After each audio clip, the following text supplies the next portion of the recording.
Hello everyone. Today we'll be revising what you already know. So I think you have done logistic regression already in regression, but I would like to revise the basics because we are going to need them in the long run. So first of all, what is the difference between logistic regression and your usual linear regression? So let me focus only on simple regression, okay? I mean simple linear regression or logistic regression with just one variable. What is our model for simple linear regression? We say that my y can be modeled as beta naught plus beta 1x plus epsilon, okay? Now, what does it mean? First of all, when we go for simple regression, if I know that relationship between x and y is more or less like a straight line. So either this, that is straight line with a positive slope, or something like this, that is straight line with a negative slope. Okay, so in such cases, so means basically what we do is, initially we draw a scatter plot of xy. We suspect that okay, there is a linear relationship, and then we go and decide that okay, I'm going to fit the linear regression model. Okay, now when do we go for logistic? We go for logistic regression when my y is going to take only two values, 0 and 1. My y doesn't take any value in between or even above 1 or below 0. So my response is binary. This is like a basic criterion. Now what is the problem? I mean, what is the issue if I have binary response? Why can't I still go for regression? First of all, I can't get a scatter. So if I try to plot now x and y, what I am going to get? This is y equal to 0, this is y equal to 1. So I have certain values of x probably which correspond to y equal to 0. So I have some points here. Okay, some points here. I have some points here. And we don't know. I mean, it's a mixture. So even I might have some points here. So even for some higher values of x, I might have y equal to 1. Even for some lower values of x, I might have y equal to 1 and so on. So I don't have really a linear type of scatter. This is one thing. And a more serious problem is yet to come. Suppose, let us say, even then forcefully I fit this model y equal to beta naught plus beta 1x plus epsilon. Okay. Now, we know that if I go for the least square estimation, my beta naught beta 1 values can be anything. They can be negative, positive, 0, anything. So far we have not put any constraint on x. X can technically be anything. So y is binary, but x doesn't have to be binary. I mean, x can be binary or x can be any other continuous valued random variable. Okay. So what is going to happen? For some values of x and some values of beta naught beta 1, I might get some strange values of y. What do I mean by strange? Now normally when I write this regression model, I know that at the back of my mind I have something like this. I have expectation of y given x as beta naught plus beta 1x. Epsilon is the error part. Okay. So if for some values of beta naught, beta 1 and x, if I get y between 0 and 1, it is still acceptable to me because I know even when my y takes values only 0 and 1, expected value can still be in the interval 0, 1. Right? You know, I mean, when you have a random variable which follows Bernoulli distribution with say success probability p, you know expectation of y is p and p belongs to 0, 1. So if I have some beta naught, beta 1 and x values for which y takes value say 0.6, it's acceptable. I don't have any issue. But I could also have some beta naught, beta 1 and x values for which y turns out to be say minus 1.6 or for which y turns out to be say 2.1. Means unless I put some restriction on beta naught, beta 1 and possibly x, I cannot guarantee that my y is contained between 0 and 1. Okay. So if I want to still proceed with the same regression model, I'll have to put conditions on beta naught, beta 1, and it's not very optimal. I mean, we don't even know what those conditions would look like because there are infinitely many possibilities of beta naught, beta 1 and x. So we don't know how to proceed. Hence people thought that okay, there needs to be a better way to handle this problem. Okay, to get something to be constrained without really putting what do you call, awkward constraints or very tedious constraints in some sense. Okay, so what? So okay, my y is binary, fine. So I know that expectation of y given x, which I can term as success probability, which is a function of x. Okay, so px, it belongs to 0, 1. I need a way to make this constraint removed. Okay, if I can make px take all possible values in R, then maybe I can take use of simple linear regression. Okay, see, most of the times this is how the research works. You don't like something, I mean, you have a problem, you try to modify it in such a way that you can fit it in the existing framework, that you can bring it in the setup where you are familiar. So regression, linear regression is something we are familiar with. So the problem is my px is between 0, 1. That is the problem. If my px can take any value between minus infinity to plus infinity, I can go to the simple linear regression setup and I'm happy because I know everything over there. So is there any way to convert this px to take values from minus infinity to plus infinity? So we go for some sort of transformation. Okay. So okay, from px I cannot go to negative values directly, but if I consider px upon 1 minus px, then I know it can take values between 0 to infinity, because px is between 0, 1, 1 minus px is between 0, 1, and px can be less than 1 minus px or it can be greater than 1 minus px.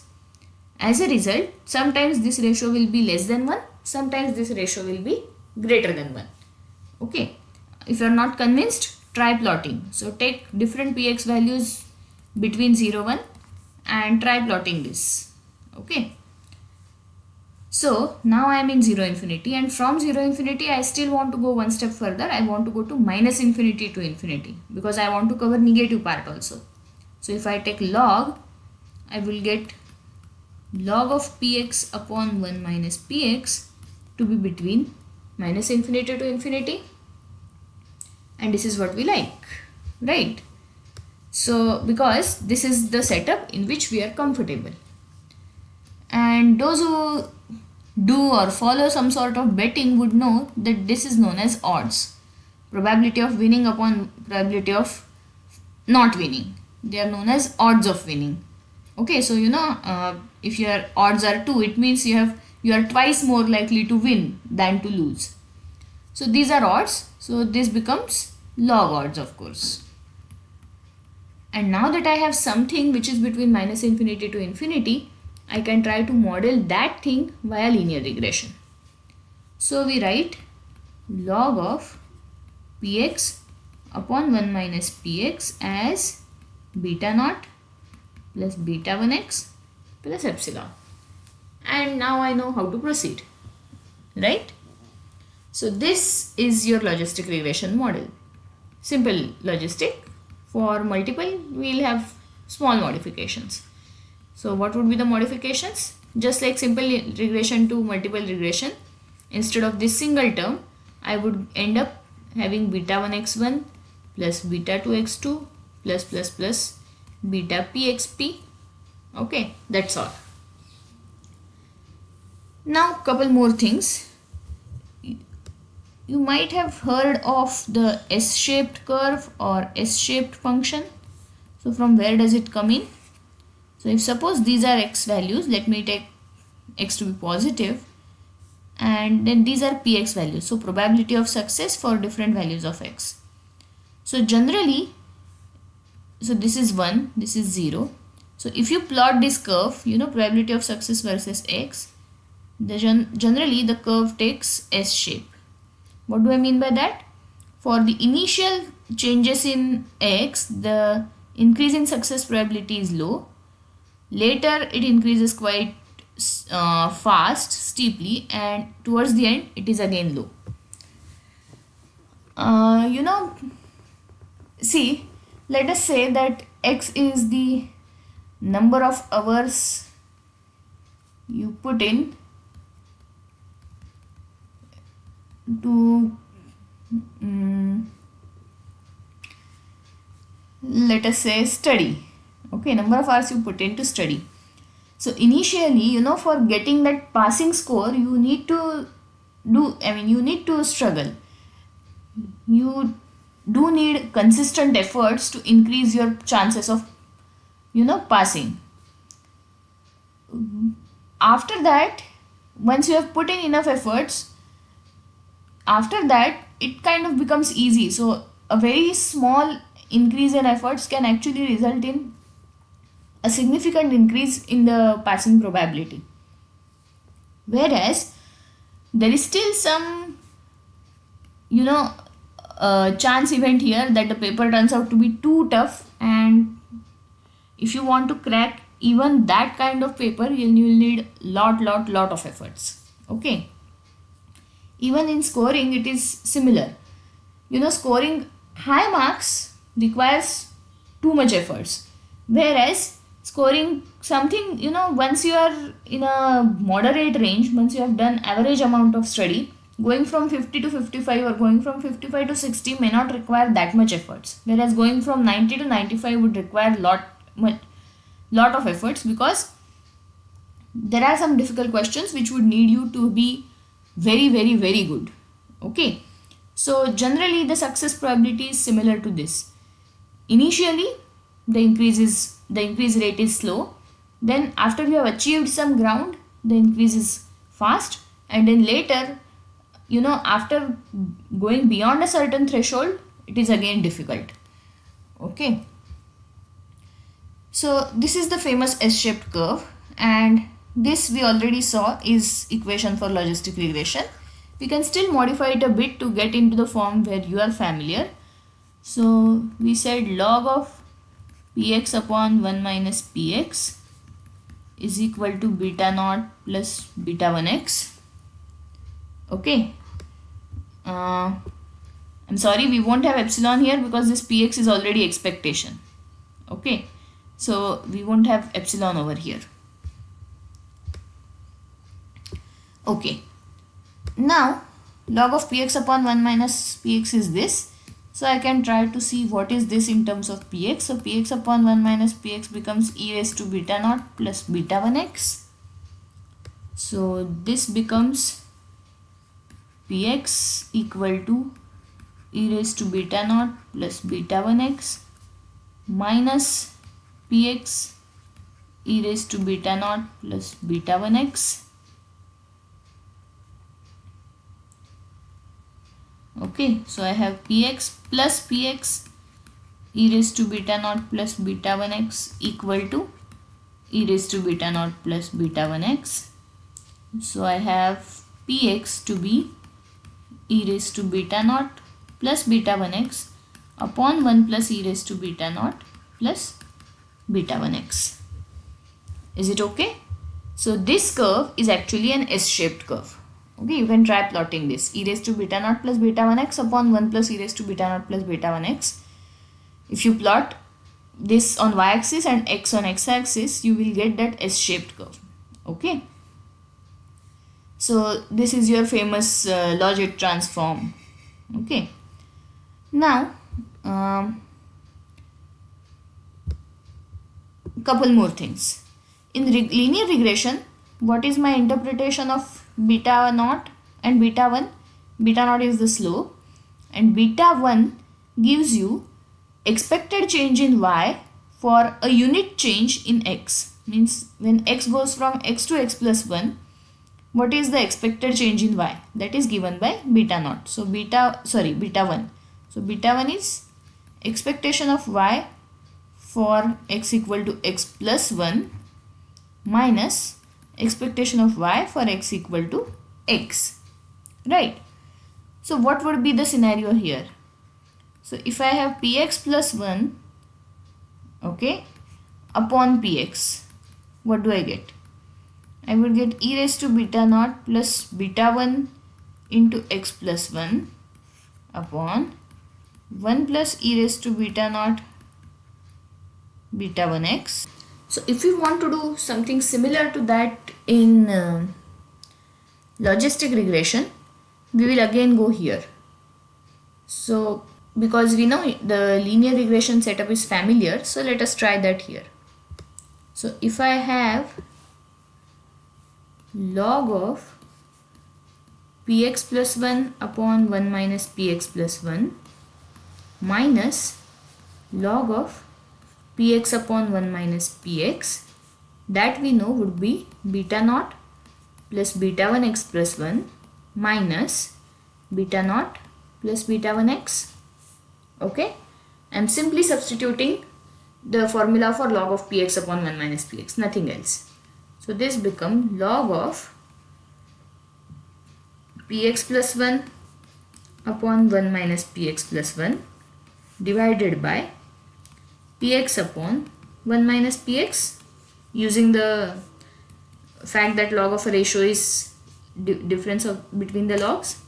So this beta naught gets cancelled, beta 1x will get cancelled, so I am left with simply beta 1. So basically px plus 1 upon 1 minus px plus 1 divided by px upon 1 minus px will be e raised to beta 1. Okay, so the interpretation of beta 1 here is that beta 1 is actually log of odds ratio. Okay, ratio of the odds for the two consecutive values of x. So e raised to beta 1 is actually odds ratio, and odds ratio has a very important place in logistic regression. You know, the typical example that is given for logistic regression is, does smoking cause lung cancer? Yes or no? Okay, so here my x is binary, yes or no, and y is of course binary, yes or no. Let me call 0 1 0 1. So this odds ratio will tell me whether smoking increases the chances of lung cancer. So if you are denoting, smoking as 1, so x equal to 1 means smoking and y equal to 1 means having cancer. That is my terminology. And suppose odds ratio is equal to say 1.5. Then I would be kind of concluding that the odds of getting cancer for a smoker are 1.5 times more than the person who doesn't smoke. But of course, just like we have always been taught, we shouldn't base our conclusions simply on the basis of point estimate. We should look for confidence interval for the odds ratio.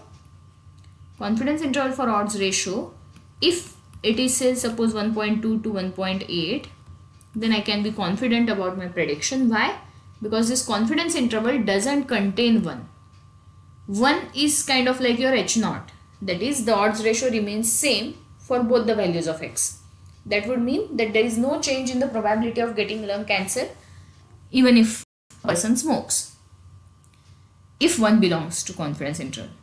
1 doesn't belong to confidence interval means if the confidence interval is completely to the right of 1, it means that x equal to 1 is increasing the chances of getting lung cancer. If the confidence interval is completely to the left of 1, it would mean that x equal to 1 is decreasing the chances of getting cancer. Okay. If the interval includes 1, then we would say that the regressor is not significant. So there is no effect of the regressor on response y. Okay. So that's why whenever you give whenever you give odds ratio in logistic regression, it is very important that you give confidence interval as well. Okay. Now, how do you do estimation in logistic regression? Because least square estimation may not yield well because you have complicated functions and you might have to put constraints and so on. So people go for maximum likelihood estimation. And maximum likelihood estimation actually turns out to be quite well here because my y is binary, so I know the distribution. I know that my y is Bernoulli with success probability px. So y follows Bernoulli with success probability px. As a result, it is quite easy for me to write the likelihood. Likelihood would be product over I going from 1 to n pxi raised to yi 1 minus pxi raised to 1 minus yi. And I know the formula for pxi in terms of beta naught beta 1, and of course even if it's multiple logistic I know the form.